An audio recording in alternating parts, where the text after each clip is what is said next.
Hello, welcome to That's Easy channel.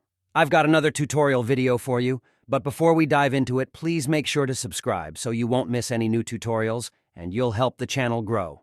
Thank you. In this video, I'm going to show you how to download Internet Download Manager for a 30-day free trial. First, go to Google and type Internet Download Manager into the search bar. Then, select the first result and after that, click on Try IDM for 30 days.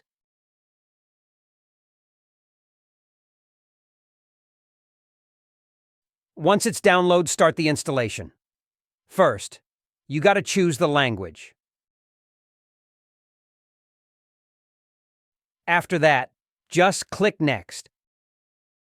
Then, you gotta accept the terms and select Next.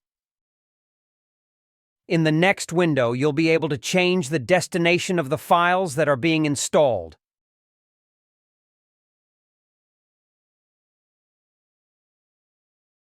When the installation is done, just click Finish, and you'll be able to enjoy your 30-day free trial version of the IDM. So this is it. Make sure to like and subscribe. Thanks for watching and see you next time.